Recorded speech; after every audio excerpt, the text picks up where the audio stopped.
Good evening, friends. This is Rajiv Khurana, and I'm wearing two caps today. I'm part of IMA, and I'm also part of Lung Care Foundation. And it's an honor for me to get into conversation with Dr. Arvind Kumar, my elder brother, my friend for over 25 years, and we started Lung Care Foundation together.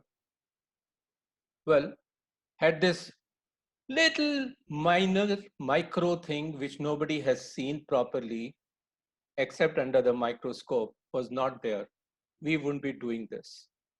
What has happened of late, in most of the conferences that I've attended, there used to be talks about VUCA times, VUCA times, VUCA times, volatile, uncertain, complex, ambiguous.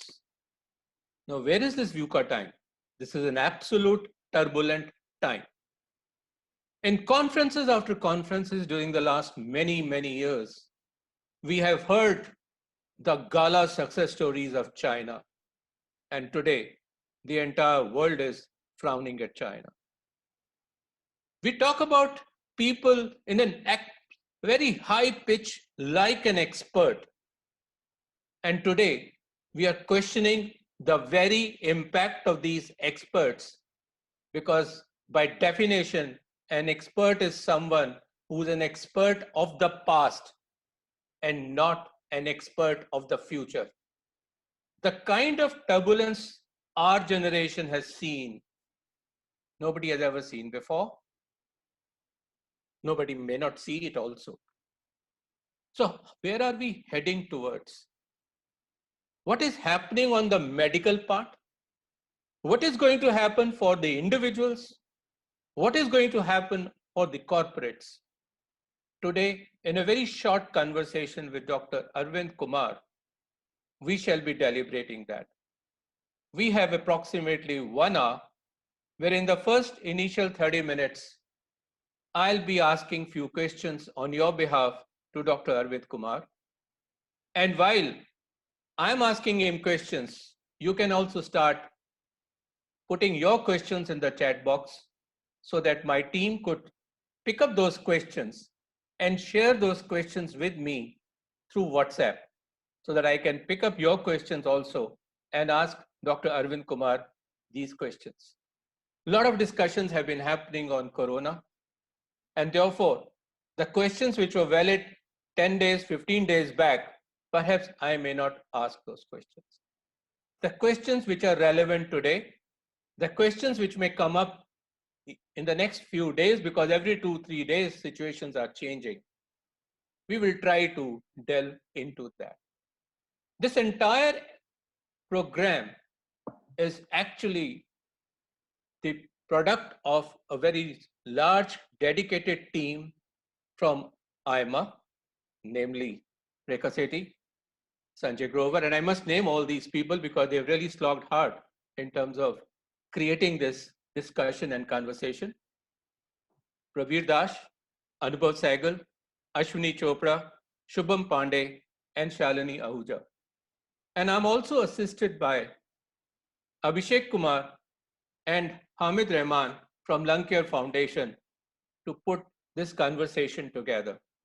So while you are sending us these questions, my request would be make it crisp and precise so that I can straight away, without editing, ask these questions to Dr. Arvind Kumar.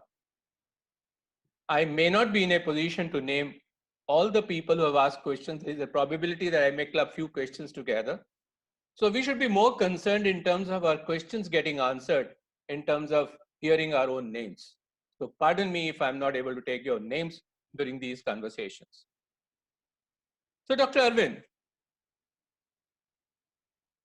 let me ask you a very simple question which perhaps has been repeated many times. How does this COVID-19 work? How does it impact us? In a very layman's language, kindly explain to us, and then I'll get into faster questions, expecting very fast answers so that the rapid fire goes on. And my dear friends, while you are listening, and if you're liking some answer, we would love it if you send us a thumbs up. or a smiley or whatever, because that encourages me a lot and everybody loves the appreciation. So even if I'm asking for it, please give it to me. So Dr. Arvind Kumar, let's start with the nature of COVID-19 itself. Thank you, Rajiv. Good evening, friends from across the country. First and foremost, my very humble and sincere thanks to the team at IMA. Rajiv has already named each one of them, and the team at Lung Care Foundation, namely Abhishek and Hamid, for putting this together. We had done a similar exercise about 3 weeks back, just before the first lockdown had started, and this is second in the series of such discussions that we have Lung Care Foundation has done with the kind assistance of All India Management Association. So my humble and sincere regards to each one of them for this arranging this meeting. Thank you very much. Thank you so much. Coming to Corona, well, this is the biggest threat that mankind has faced in the recent past. The magnitude of destruction and death that is brought about by this, I don't think I need to elaborate there. Each one of the audience would be aware of that. Corona is the name of that virus which is causing this problem. The word COVID is actually consists of CO, VI, and D. There are three different. So CO stands for Corona, VI is virus, and D is disease. And since this disease started in 2019, so it's been named as COVID. So when you say COVID-19, it refers to the coronavirus disease started in 2019. So it's not the virus. The virus name is Corona. The two things which differentiate this virus from any other that we have had in the past is it's a highly infectious virus. The rate at which it has starting from Wuhan, the speed with which it has spread across nearly 206 countries across the globe is unprecedented in terms of speed and scale. It's not as deadly as many of the previous viruses were. However, it is caused many more times death because it's highly infectious. So the number of people infected is huge. So even if a small percentage of huge population is affected, the total numbers are huge. And that's why we have over 160,000 people already have succumbed to this disease. The maximum number is in a country which used to be called the most advanced country as far as medical field is concerned. That's United States, which has lost close to 40,000 people. So that's the magnitude of medical impact, life impact of this virus. Rajiv. Thanks, Arvind. The more we watch the news, listen to the news, and especially read whatever comes through the WhatsApp University these days. Now, there are two sets of opinions which are happening. Number one, India is winning the battle. And number two, the worst in India is yet to come. Now, on a 3 pointers, positive, negative, or realistic, what do you see as a doctor? Rajiv, it's a great question, but I doubt if I can give a very straightforward that way answer. I'll have to explain. So this infection is not a T20 or a one-day match where 100% Very well said. in a very short time the result is being decided. It's a if I say 5-day match, even that may be wrong. It's a many days match. It's a match which is going to last for months, if not years. Let's be very clear that this virus by its very nature is here to stay. This virus attacks first maybe one person in each country. From that one person, case zero, it goes to more and more and more. And then you have exponential growth. And then you have a large number of people suddenly falling ill. The health facilities are inundated. A large number of healthcare workers fall ill. hospitals start getting closed, more and more patients are coming, more and more healthcare workers are falling sick. There are no availability of beds and ICUs in the hospital. People die because of the disease. People die for want of medical treatment of the disease. And you have huge number of deaths, as has happened initially in Wuhan. The numbers are underreported from there. Then it happened in US and is currently it's there in US.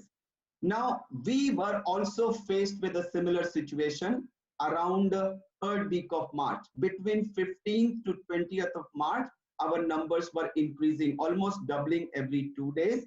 And we are the first country in the world which applied a clamp down or a lockdown at that very early stage of the disease. Now, I must clarify, because there is a lot of misunderstanding amongst people about lockdown.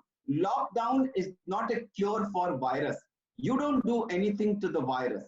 What you do is to break the cycle of uncontrolled transmission of the disease from one person. It's like a nuclear chain reaction. So in a nuclear chain reaction, in an atom bomb, you let it go in an uncontrolled manner, which explodes as a bomb. And same thing when you come inside a nuclear reactor, you convert that uncontrolled into a controlled reaction where you have a positive output. So by lockdown, you reduce the transmission in the community, thereby, we call flattening the curve. So when you have sudden increase, the cases go up like this, huge number of cases, health facilities break down. But if you have a slow increase in number of cases, you have fewer cases presenting your facilities over a longer period of time, which you can manage. Side by side, you have to take other measures to contain the virus. Lockdown is a method to prevent that sharp rise and thereby uncontrolled spread of the disease. So if the answer is, have we managed in controlling that? So I would say it's a multi-round match. It's not a one-round match. We have succeeded in round one. If we had not done lockdown 1, we would have been in a US-like situation today. We are not.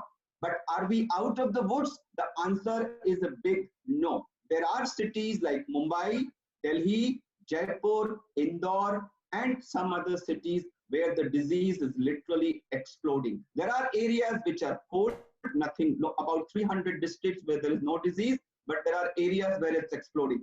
We need to continue the same efforts that we have done for the last 3 weeks, or at least 3 weeks more, till we are able to contain the disease in those areas also. Any attempt at releasing the situation today will take us back to where we were before lockdown 1, with consequences as faced in the US. Arvind, you are addressing management professionals of India, and they are seniors all across the country. And you have been credited by many television channels as Dr. Lockdown. Your recommendations were taken very, very seriously. But then management profession also feels that this entire situation, besides being a medical problem, is also a management problem. We have gone in for lockdown, but we did not even try the herd method. What do you think, if that would have been tried, what could have been the situation in India? Let's clarify on that part. Rajiv, first of all, I don't think I can take that name. It was attributed by one TV channel. It's a decision taken by the government, and I just cannot. No, I appreciate that. No, yep. No. So that's out. Having said that, sorry, I forgot the question. Yeah, the herd part. Herd immunity. So what is herd immunity? Now, herd immunity is that if you let a large number of people in your community get infected, then, and it's a subclinical or a mild kind of infection, you develop immunity. And during that period, if you can protect your vulnerable population and not have a large number of deaths, and about 70 to 75% plus people in the entire community develop immunity, then slowly the virus will die its natural death. Now, this was the formula proposed by British government that no, we are not going for lockdown. We will try the herd immunity method. They failed miserably, and had to go back to lockdown, and they are in lockdown today. Unfortunately, they realized it after a critical mass in their community had already been infected. We realized and implemented before a critical mass was infected, and there lies the difference between where they are today and where we are. Let me quickly ask you a question, really, again, on the macro part before I come down to the micro aspects of it. Stage 3, how far have we entered it, or how far are we away? A quick answer. So, Rajiv, the answer is that, this is an often debated TV topic, stage 2 versus stage 3. Stage 2 is when it's from identified person to identified person. 3 is when it goes to community. You can't identify the source. I would say let's not go into this 2 versus 3. Sure. I will summarize by saying that if you take it on a countrywide basis, are we in a situation like Europe or USA where it's spreading like a wildfire? The answer is no. But is that kind of a phenomena occurring in pockets at localized level? For example, Ramganj community, Ramganj area in Jaipur and some other areas in other cities, is it happening? The answer is yes. So I think we do have areas of localized community transmission, but definitely what we have prevented is a nationwide wildfire-like spread of the disease, which is a huge achievement, but an achievement which should not be put on head as a crown. We need to sort of work on it, and we need to continue to maintain it. We can't let it slip away by our wrong actions, premature actions today. Arvind, another question connected to that is, what is that which people in India must not do to lose whatever benefit we have collected so far?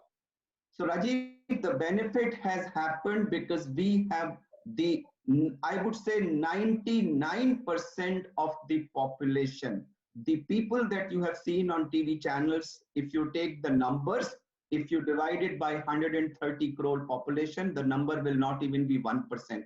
99% of the Indians have followed the government's call and have stayed inside Lakshman Rekha. They have practiced social distancing, which is principle number 1. They have practiced hand hygiene, which is principle number 2. And now they are practicing the third principle, which has been added, which is using a face cover or a mask when in case they have to move out of the house, which is the principle number 3. Unfortunately, in the absence of a drug or a vaccine, these are the only 3 preventive measures on which this entire game of preventing corona is based. And 99% of India has religiously followed this, and that is why we are in a happy position today. And there lies the answer that this is not the time to let it slip. We need to maintain this vigil for another few weeks, irrespective of the consequences. No consequence is bigger than health. And then we will be able to contain the disease in small areas, and that will be time to start moving to partial lift down, lift up, or rather unclamping of the lockdown or lifting of the lockdown. Arvind, let me just connect this with another issue. At Lung Care Foundation, and even our partners like IMA have supported us in the past, we have fought together battles against air pollution. Today we see the sky being very clear. In some places you can see snow-clad mountains. The flamingos are coming. Now what happens when gradually India opens up again? In various places with conditions on 20th of April, that is today, or maybe after 3rd of May, when pollution again comes back on the road, when the industries start working on it. And I do believe that there have been some studies which link pollution level with COVID. What do you have to say on this? So Rajiv, I have never experienced this kind of pristine air in my 45 years stay in Delhi as I'm experiencing today, with air quality almost being close to, or rather equal to WHO standards. This is courtesy lockdown. Now, there are reports from Italy, from their environmental agency, and there is also now data coming from Harvard, which have looked at two things. In Italy, they have looked at the spread of the disease. How fast did the corona infection spread? And they have compared North Italy, which is a highly polluted area, to South Italy, which is a much less polluted area. And they have found that the rate of spread, all other factors remaining the same, the rate of spread of infection was much faster in northern Italy. And they also found that the rate of death was higher in those people. One, because their lungs were badly affected, and two, the higher the pollution levels also affected. A similar study has come from Harvard School of Public Health, which has looked at the deaths across 300 counties in US and linked it to PM 2.5 levels. And they have found a direct correlation between PM 2.5 levels and the death rates in the patients who were admitted due to corona. So there is now strong evidence emerging that air pollution not only aids in the faster spread of the infection, but out of those who get infected, it leads to a higher mortality. I'm not saying that this is the main reason. Main reason is 99% of Indians sitting inside Lakshman Rekha and practicing hand hygiene. But I think small percentage contribution definitely has come from the much lower levels of air pollution that we had post-lockdown. So that also has in a small way helped. And I fear that as we, someday the lockdown will be lifted and we'll go back to at least some vehicles, if not all, being on the road, and the pollution levels will increase, definitely it will adversely affect the spread of corona. Arvind, a question which is again connected to that vis-a-vis air pollution. We always talk about air pollution outside, the ambient air quality, which is now pristine. But once the industry opens up again, we are back to square one, into our offices, working there, where the indoor air quality is a bigger challenge. And Yeah. one of the studies also say that the indoor air quality could be 2 to 5 times more polluted, in many cases 100 times more polluted than the outside. So if people start working in the organization where the indoor air quality is not good, what kind of an impact it may have on a corona situation? So Rajiv, as I said, if the outside air quality is going to adversely affect it, indoor air quality is also going to adversely affect it. And that is precisely the reason why we have been continuously requesting people to avoid smoking during this period. Because if you are smoking, you not only increase your chance of getting corona, but after you have got corona, you have more chance of being in the serious group than in the mild group. The same way, indoor air quality also will need to be watched. So the organizations will have to actually take an extra care in terms of creating a better air quality within the organization, and maybe more investments also in this regard.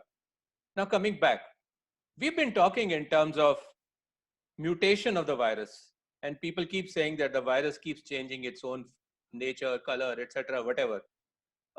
Some people earlier used to say it used to be 1 meter. Now they're saying 4 meters distance. What exactly is the situation, and what is a safe distance we need to follow? So Rajiv, we started with this presumption that when you cough, so what happens? This you have to relate it to the how it spreads. It spreads by droplets. When we speak loudly or cough or sneeze, or we do some procedures on the respiratory tract, then the droplets come out, and the droplets go to a certain distance beyond your mouth and remain there for some time, and then they fall down on the surfaces. So you can either have direct droplet or surface hand, eye, nose, mouth, that kind of a transmission. So initially it was said that these droplets go to maybe a 2 feet distance or so, and that's why this 1 meter was kept. But then there was a study from Japan where they looked at some micro droplets also, and they said even if the big droplets settle down, some micro droplets may remain in the air for some time, and they strongly recommended opening the windows, that if you open the window and there is an air circulation across the room, they will actually go out. And that's it. But then there is another report recently from US which has said that when you actually cough or sneeze, it goes for a longer distance, and they have suggested 6 feet plus, which means roughly about 3 meters or 2 meters, 2.5 meters. However, I would still insist that this 1 meter is a safe, but I would very strongly request for a face cover to be worn. Now, this was another question you had raised, Rajiv, that there is a change in policy as far as mask is concerned. When this COVID crisis started, we were saying that general public does not have to use the mask. In fact, we were recommending against it, and today we are strongly recommended it. Now, why this change has happened is because of the realization that even if you are practicing 1 meter distance, but sometimes suppose I go out to a shop, I'm standing at the counter and I cough. And although my distance may be about 1 meter, but while I'm giving the money or some way, the person comes closer and I cough and my droplets reach him. So there is a possibility of a person-to-person transmission. However, if I'm wearing a face cover, 99% of the droplets will get arrested by that face cover and will not travel that much distance. So the face cover or homemade mask, not N95, not surgical mask. Please mark my words. General public does not need just cover N95. the face. Yeah. General public does not need the mask which is there in the hospital. Hospitals need it. What general public needs is a maybe handkerchief or a chunni or a dupatta or any cloth made into 3 layers and just covering nose and mouth and going to the backside, not shared between 2 members of the family, washed and cleaned every day and kept at a clean place, to be used only when you go out, not to be used when you are inside the house. So if I'm wearing this kind of cloth cover, when I will cough, my droplets will not go too far away. And if somebody is at a 1 meter distance, it's highly unlikely that my droplets will reach him. So this is not for your protection. This is for protection of other people from you. But then if everybody does this protection for his fellow countrymen, the whole country gets protected. So that means we have to be very, very highly conscious about our hygiene as well as our good citizenship in times to come. Now, Arvind, in the meantime, I've got more than 30 questions, so I'll have to pace up my questions, and then maybe I can pick up some of the questions which people have asked. I'll pace up my answers. Wonderful. I love you for that. Let's go for rapid fire. Absolutely. Now, we are talking in terms of morbidities. At what age group people in the corporate should be very careful about when they enter the offices? Yeah. Because in case they have high blood pressure or diabetes or some other kind of an ailment and they attend the office work, what kind of precautions we need to really take care of? Quick answer. So most of the data says as the age increases, the risk increases. So it starts at 60. So 60 plus is higher risk. But if you are 70 plus, the risk is much higher. And if you are 80 plus, the risk is the highest. I would pull it a decade earlier. And I would say all those who are, so officers should be divided into 2 groups, above half century and below half century. Below half century, the youngsters, and above half century, you give the name, but they are the people to be protected. Oh, that's well said. But then the question is... 1 minute, Rajiv. If you have a pre-existing heart disease, lung disease, if you are a diabetic, if you are a hypertensive, if you have been taking steroids, if you have taken chemotherapy or radiotherapy in the past, or you suffer from any other disease which is likely to decrease your immunity like kidney disease and all, then your risk becomes more and you need to be protected that much more. Arvind, an interesting part of that could be that all the people working in the corporate world go through the cycle of QSQT, and it is not the movie Qyamat Se Qayamat Tak, it is quarter se quarter tak life, with so much of very heavy targets, which creates so much of stress levels amongst the people. And if the stress levels are high, and in this COVID situation, what do you think should be the role of a modern boss? Because he has never faced this kind of a situation. And if he exerts more pressure on people, will it have an effect on the health, with the next 6 months going to be very dicey because of COVID? So I think, Rajiv, the first thing that this corona has done is to remove this word boss from the current dictionary. Wonderful. The countries which used to think that they can boss this world, the people in those countries who used to think that they can boss over the world are on their knees today. So I think the country which people least expected to be able to fight the corona is, I think, fighting it probably the best out of any country in the world. So these definitions, we are entering a new world order. These definitions, Rajiv, are changing.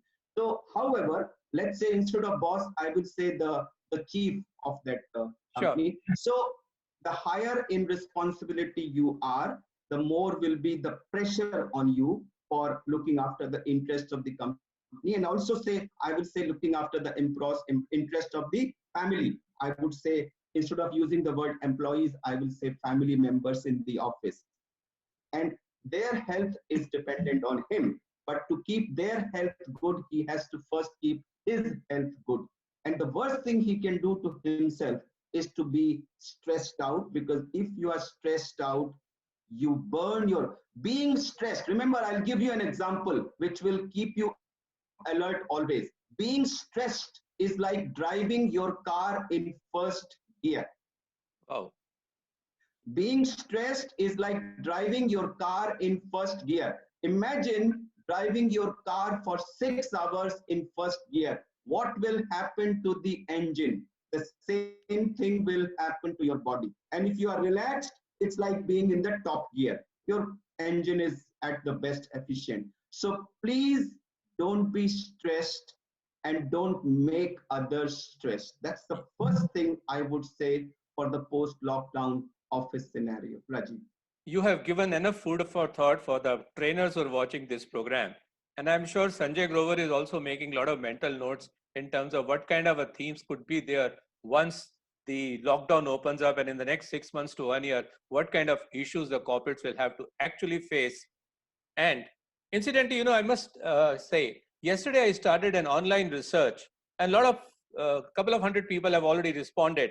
And the top 2 pointers which people have talked about are their safety at the workplace and their physical, emotional, economical security at workplace. People are talking about that, and therefore the challenges in front of the HR professional and the top management are going to be absolutely different than what we have faced so far.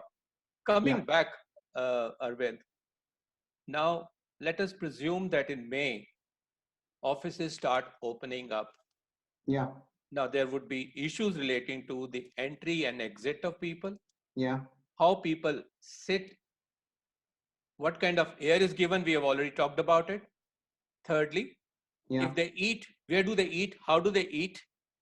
And in case some people have to go for field work, what kind of precautions do we need? Would you like yeah. to throw some light on this, please? Yeah. So, Rajiv, we first of all, I would like to clarify that whether the lockdown ends on 3rd of May or it gets extended and ends on some other date, we can't predict today. It's a decision government will take based on the situation by end of this month, which nobody can predict today. But yeah, someday it will get lifted. Let everybody be very clear that we are not, India is not going to be corona free at any cost at the end of lockdown. Lockdown is aimed at controlling the spread of infection to certain areas, pinning it down to limited pockets in the country, and then going after testing, identifying the people, taking them to treatment centers, giving them best treatment, and doing contact tracing, going after their testing, their contact tracing, and thereby trying to kill the pool of infection in the community. It's a long drawn out process.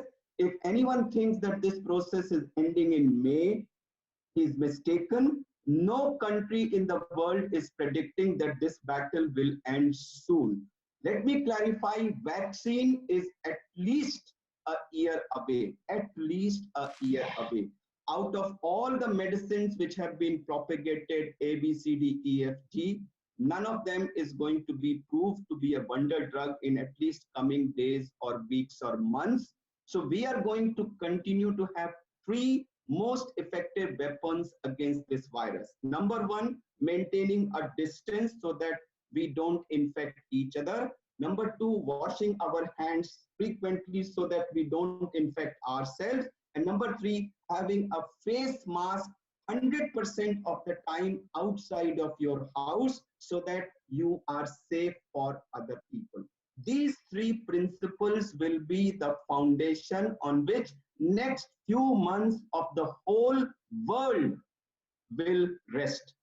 I'm sorry, might be sounding pessimistic, but I'm giving you the real life scenario which exists today and will be there in months to come.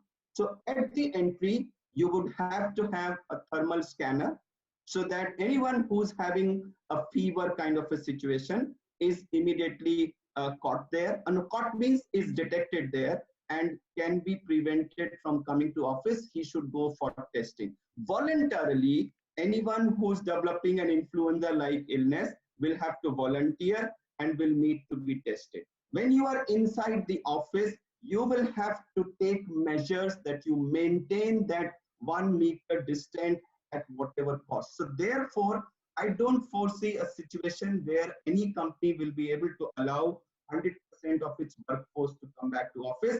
I would imagine a situation where all those who can work from home and whose work can be done from home should continue to be allowed to work from home. Only those who are absolutely necessary to come to office should be asked to come to office. The shifts will have to be staggered in such a way that we don't clash. You know, one shift is coming and another shift is going out. So there is a lot of crossing of people on the staircase, etc. There has to be a 1 hour gap. Lunch times will need to be segregated.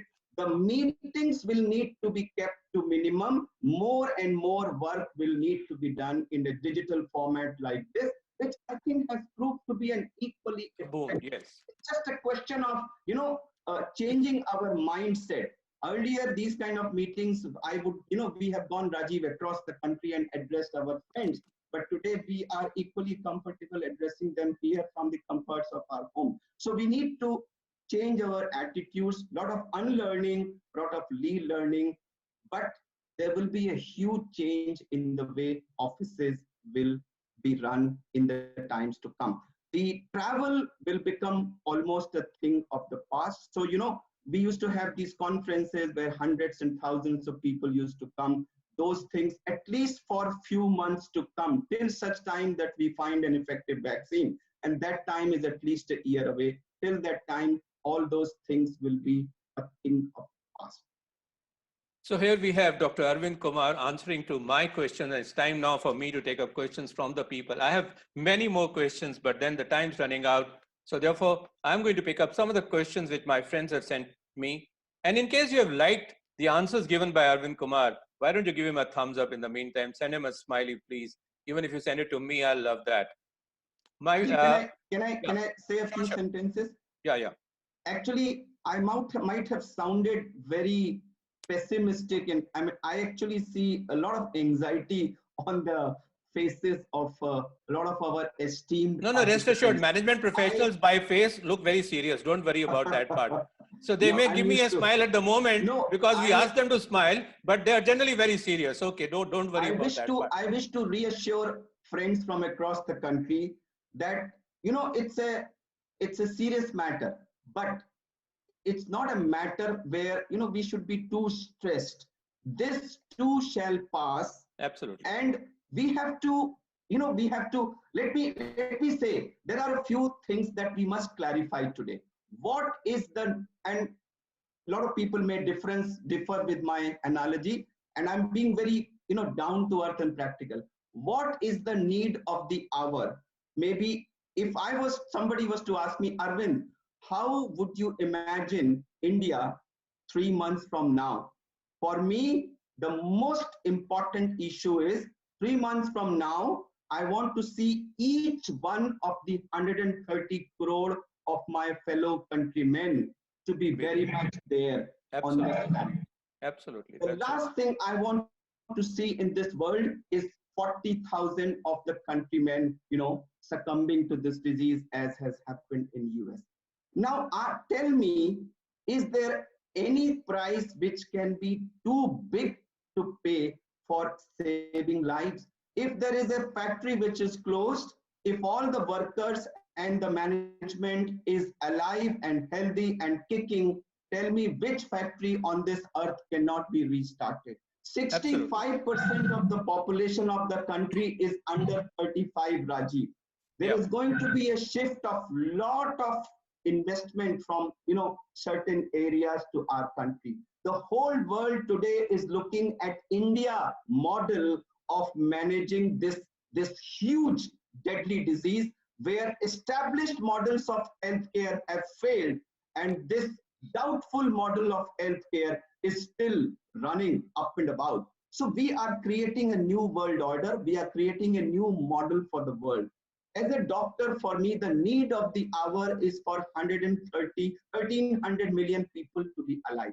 absolutely. Alive people can revive economy, can revive factories, can revive newspaper offices, can revive airline in the ABCD.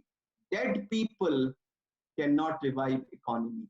Families of those people who have died, they will be psychologically devastated. Can you Absolutely. imagine the plight of 40,000 families in United States who have not been able to give even a decent burial to their relatives? Absolutely. They were given the bodies sealed in a coffin, back sealed. They can't even have a last darshan of their relative. They can't even have a mask for them, a prayer for them.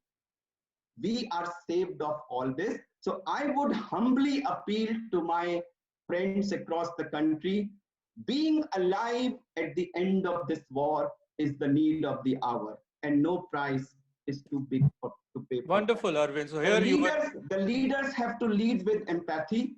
Please care for your employees. Please don't look for short-term gains. Look for long-term gains. In the long term, India is destined to be the superpower in the new world order. Well, friends, I've been a buddy of Arvind for the last 3 decades. He's a wonderful, wonderful doctor. And today I'm very delighted to listen to him as a management expert, as a motivational speaker, No, no, no. and as an This inspirer is a also in famed terms of doctor. telling us in terms of what we need to do. So Arvind, now let's move into a very rapid fire kind of a question which people are asking. And let me just ask those questions to you. Number one, when the market opens and people start going to the workplaces, all of them would not be having the luxury of cars. They will have to move by buses or the metros. What kind of precautions are necessary there? So Rajiv, whether you are in bus or metro or your personal car or any other mode of transport, three principles: 1 meter distance, frequent washing of your hands, and a face cover every time you are outside of your house. These three golden principles need to be applied by 100% of the people, 100% of the time, and that is what is going to save us from this virus. Uh, Audience is also asking in terms of two dimensions. Number one, can the virus hit back to us very fast? And number two, if the person has been affected, can there be a relapse? Yeah, so Rajiv, whenever this lockdown ends, please don't be under the impression, and I repeat, I might be sounding repetitive, but I think it's important. Please don't expect that the virus would have disappeared from the country. We would have only prevented wildfire-like spread of virus. It would be there in some pockets. It may be there even in those cities where there is no case being detected. Maybe some isolated cases there, which has not been picked up, because you are not testing 100% of the people. You cannot test 130 crore population. So these to be practiced by each of the 130 crore people. And if we violate these principles, there is always a possibility of the virus coming back. Japan is now going back into the second wave. Yesterday, their numbers were close to 10,000, and they have just declared a national emergency. Singapore initially could contain it by rapid testing and contact tracing, but then the disease was lurking in the areas where a lot of immigrants live in very crowded conditions, and they had a resurgence of disease from there. So they are now in a 30-day lockdown. So there is a possibility of disease coming back. So when we end our lockdown, there the test of Sanyam and Anushasan of 130 crore people will be tested. If we can maintain these three principles with Sanyam and Anushasan, we would have avoided a second wave hitting us at that time. Regarding the mutation, yeah, theoretically, the virus can mutate, definitely. It has come to us by mutation only because it was not supposed to be a human virus. It used to be found in bats. But whatever it is, suppose we do find a vaccine, or suppose I have infection and I develop immunity. Tomorrow, if the virus changes its antigenicity, I can always get reinfected. That's why I'm saying this is a long drawn battle, not a 1 month T20 match as many people are thinking, oh yaar, jaldi se lockdown khatam ho aur hum fir se club mein jaएं. Well, friends, sadly, those days are many, many, many months away. Please, pardon my being so blunt, but I have to state the truth. But the doctor has to say the truth and nothing but the truth. Arvind, आपने संयम और अनुशासन की बात करी. अब ये situation ऐसी भी हो गई है परिवारों के अंदर जहां पे सब लोग कहते हैं यार मैं थोड़ी देर के लिए वॉक करके आ जाऊंगा ना, अभी सब सड़क खाली है, बाग में कोई नहीं है, कोई फर्क नहीं पड़ता. और लोग क्वेश्चन कर रहे हैं कि उससे पहले ही कोई निकल गया या मेरे साथ से होकर निकल गया तो मैं क्या करूं. ऐसा भी केस हुआ है दिल्ली के अंदर जहां बेटे ने बाप के खिलाफ पुलिस में एफआईआर करा दी कि मेरा बाप वॉक करने चला गया है, इसको रोको क्योंकि मेरे से रुकता नहीं है. तो जब परिवार वाले नहीं सुनेंगे, ऑफिस के लोग नहीं सुनेंगे, तो ऐसे लोगों के साथ क्या सख्ती करनी चाहिए? Rajiv, it just needs a few breaths of infected air for you to get this virus. That unfortunately is the level of infectiousness of this virus. So if suppose, this is a very common thing which is asked, and unfortunately, if I was to enlist the places where the violations are taking place even today, I think maximum violations are taking place in terms of morning walkers, joggers.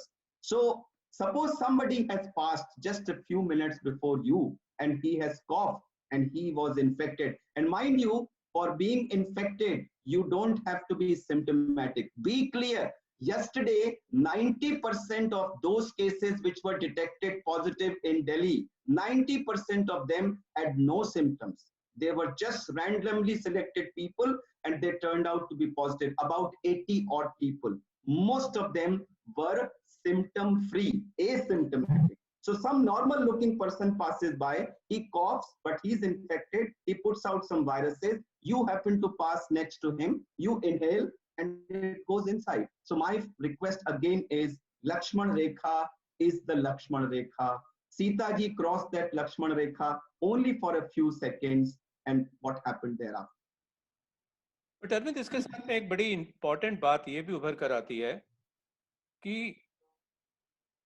अपना थोड़ी देर के लिए अगर मैंने ये गलती कर दी और मैं सोचता हूं मैं वापस आके हाथ धो लूंगा, मैं मॉइस्चराइजर लगा लूंगा, मैं बच जाऊंगा, तो ऐसा मैं ये धारणा कितनी ठीक है? सो राजीव, ये सांस से भी जा सकती है और हाथ से भी जा सकती है. ओके. तो by washing your hands you are preventing one method of transmission. But suppose जैसे ये why have this cloth cover has been recommended to avoid a direct person to person transmission, and it's very effective. आप खुद देखिएगा, आप एक कागज लीजिएगा और अपने मुंह के आगे कागज को 1 फुट पे रख के या आधे फुट पे रख के जोर से खांसिएगा. अब देखिएगा कागज पे कितनी सारी ड्रॉपलेट्स आ जाती हैं. उसके बाद एक क्लॉथ कवर लगा के फिर से उस कागज को उसी दूरी पे रख के देखिएगा, एक ड्रॉपलेट भी नहीं आएगी. That's a wonderful experiment. We all should try at home. The wonderful experiment. Arvind, you are addressing the management professionals of India, and they are generally very rich people. Top management professionals. Absolutely. I stand to be corrected. Sanjay is smiling at me. Now the question is, we can afford. And situation is also कि कई cases अपना है asymptomatic. लेकिन क्योंकि मेरे पास पैसा है तो मैं सोचता हूँ चलो यार मैं टेस्ट करा ही लूँ. तो कितना वॉलंटरी टेस्टिंग जो है अपने आप को निश्चिंत करने के लिए that I don't have those kind of symptoms, will it help? This is the question being asked. So Rajiv, as of today, the testing guidelines are very clearly specified by ICMR, and so they have, if you have history of travel, if you have history of contact with a travel person who has traveled, if you have history of contact with somebody who's positive, or if you are having influenza-like illness, or if you are a healthcare worker who has come in contact, or all those who are getting admitted to hospitals with pneumonia. So these are the categories in which the testing is allowed today by ICMR. And my answer, there are a lot of people who are questioning the strategy of government under testing, and every TV channel, oh, we are under testing. Now, let me tell you that there are experts in ICMR who are working on it 24/7, and they have devised a strategy which they think is best suited for our country.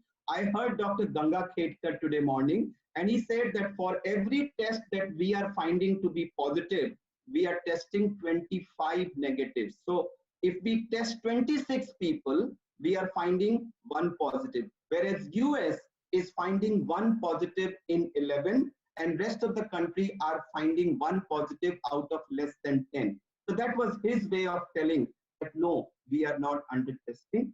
So I would say that as of today, you're going and getting tested voluntarily just because you want to do it is not possible, because you have to meet those criteria. You can't go and ask for it yourself from a lab. It has to be requested by a doctor. That request has to be uploaded on the ICMR website, and only after a government lab or a private lab will do your test. And let me take up a question which had come to us through email earlier. And the person had asked that, okay, this is a problem where the lungs get affected very fast. How do we strengthen our lungs? And you're the right person to answer that. So the number one, no smoking.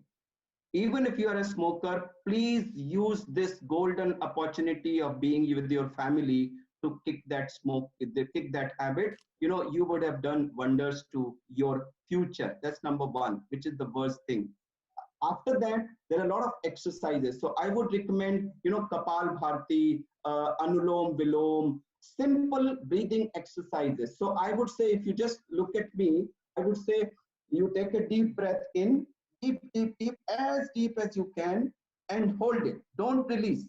Keep holding until you actually cannot hold it. Say initially, to begin with, you are able to hold it for 18 seconds. We call it BHT, breath holding time. You decide, okay, my breath holding time to begin with was 18 seconds. By today evening, I'm going to add 5 seconds. So practice it next time, a second more. In the afternoon, a second more. By evening, you might add 5 seconds. Anybody who has a breath holding time of 45 seconds plus is in a very safe zone. So this is a very good exercise that you can do. If you have an exerciser, any kind of exercises at home, please practice it twice a day, at least half an hour, provided you are not a heart patient, and please take care of other comorbidities. Otherwise, rope skipping, if you have a roof, you can go and do a brisk walking. Even if not home, you at least do brisk walking.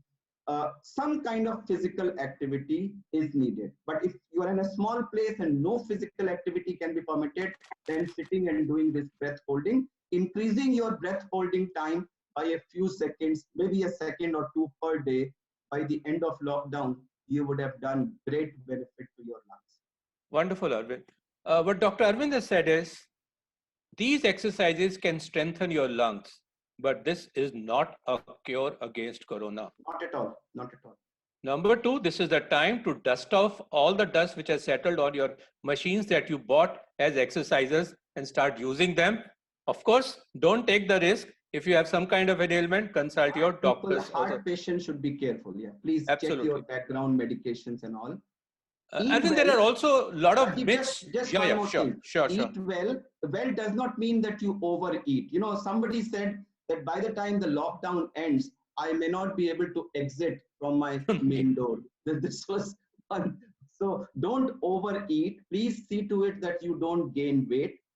Eat well does not mean overeat. Do take about 2.5 liters of fluids every day.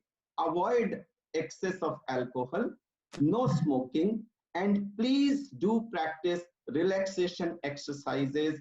Being stressed out is the last thing you want, because that will diminish your immunity and will increase your chances of contracting corona. Other than that, ginger, garlic, lesun, haldi, garam mirch, etc., I have no objections Whether they benefit or not, I don't want to get into controversy, but they do no harm. So if you believe in it, please do that. Arvind, another question which has come is, how should we handle fruits, vegetables, consumable products, and groceries when we Yeah, bring them home? so vegetables should be, when you bring them in, they might have fomites, this droplets from the vegetable seller. The polythene outside might have droplets from the vegetable seller. So you should take them out of the polythene. The polythene should be discarded, and the vegetables should be washed nicely in running water. If possible, just put them in the sunlight for a time. Otherwise, washing in running water is important. But after that, please do wash your hands with soap and water. As far as the bread, butter, milk is concerned, so you can actually put a little bit of sanitizer on the bread because it's not water permeous, so water will not go inside. Same way with butter packet. Milk packets can be washed under the running water, and any other packet which comes from outside. First of all, you should be careful receiving it from couriers. Ask them to drop it at the door, pay by e-methods, and once the guy has gone, you then go and pick it up. Presume every person and presume every article to be infected. This is the best approach. Presume every person outside of your family and presume every article coming into your house to be infected, and open the carton, throw the carton outside, dispose it off in such a way that it should not be hurting other people, it should not be contaminating other people. And after handling any and everything, please make sure that you wash your hands. Another problem people are reporting is because of this frequent hand washing, a lot of cracking of hands has started taking place. What I did was, when I sleep, I wash the hands, and when the hands are still little moist, I put 5 drops of coconut coconut oil, and just rub it nicely all around and go to sleep. When I get up in the morning, the hands are very oily and skin is nice and supple. Wonderful. Arvind, another question which I'm going to take up is, people have the tendency to do a lot of self-medication. और कुछ नहीं तो chemist से phone करके इसकी दवाई भेज दो और chemist भेज देता है. And there is one medicine which is now going circles because we are exporting it to America in larger number, and people say, can we take hydroxychloroquine on our own to stay away from the dangers of corona? No. So answer is no self-medication. Paracetamol is probably the only thing which I would allow people to take on their own, because that can be taken. It's harmless. No chloroquine, please. There are n number of trials which have been done to find out whether chloroquine benefits the general population or not. And as of today, there is no evidence that it does any good to the general population. The only indication is healthcare workers who are working in the ICU looking after a positive patient, or a worker or a family member at home who's looking after a positive patient, because their level of exposure is higher, risk is higher. So one doesn't mind accepting a little bit of side effects in that situation. The risk benefit ratio is favorable. But for general population, the 3 golden principles are million times more valuable and effective than chloroquine. Chloroquine has been shown to cause side effects in lot of people, including deaths. Oh God. Arvind, another question which I'm going to take up is, hospitals were full before corona came, and all of a sudden now certain hospitals are sealed. We are only focused on corona. What happens to the other surgeries? The kind of surgeries, you open around 500 chests every year. What happens to those people who have emergencies or who would like to go for elective surgeries? Yeah. So Rajiv, right in the beginning, when this talk about lockdown was there, most of the hospitals, what was done was that all elective surgeries were put on hold. Why was it done? For many reasons. One was that you wanted to preserve the the energy and the manpower to be used for these wards which were being prepared at that time. You wanted to reduce the crowds coming to the hospital, because hospitals are the places from where maximum spread of infection can take place. And number three, you wanted the masks and other things which get used in these surgeries to be available for those patients who were to come. 20th March versus 20th April, there is a world of difference in the health sector preparedness of the country. If we were faced with the avalanche of cases between 20th to 30th of March, we were absolutely ill prepared to handle that. Nobody knew about Corona. Nobody knew anything about the treatment, the preventive measures, the PPEs. Nothing was there. 1 month of lockdown has given us a golden time, where every doctor today knows about it. Every healthcare worker knows about the PPE. Lot of PPE. I'm not saying we are ideal as far as, but it's million times better than what it was 20th of April. So we stopped all elective surgeries at that time, which continue to be stopped today. All elective operations were stopped. Even a semi-elective kind of things were stopped. And only those which were life-threatening emergencies were handled. And that's how beds were created for these extra patients. Well, you are listening to Dr. A lot of extra capacity has been created. So as far as beds are concerned, ICU beds are concerned, mind you, I want to clarify that all those people who are in quarantine are not going to the hospital. They are being kept at non-hospital facilities. Only the patients are in the hospitals. Other people are being kept at quarantine. Means a suspect need not be in the hospital. They are in non-hospital settings. Approved patient is kept in isolation. They are in the hospital. Arvind, right now, all these management professionals, because there is a lot of heat developing and they are sitting in the air-conditioned environment, are also asking questions in terms of impact of air conditioning vis-a-vis COVID. Yeah. So Rajiv, any place where there is a kind of it's a public place and you have central air conditioning, if you have one patient who's positive and he coughs or sneezes or puts out his droplets in there is a possibility of all the people in that environment getting infected. It's a possibility. So when you are at home and you have a your room and a window AC or a split AC inside your house, only with your immediate family members, you can switch on the ACs. But in the offices with central air conditioning, this can become an issue if you have an infected person who's continuously putting out those droplets. So the individual air conditioners at home or in small offices are safer. All right. Okay, friends, it's 5 o'clock and we were to close this. And I'm sure a lot of your questions have been answered by Dr. Arvind. And some of the questions which I thought you may be having in your mind, I've asked Dr. Arvind and he has answered. And in case you feel people like Dr. Arvind Kumar, the entire medical fraternity is doing a wonderful job in India, time now to give a big thumbs up on your screen.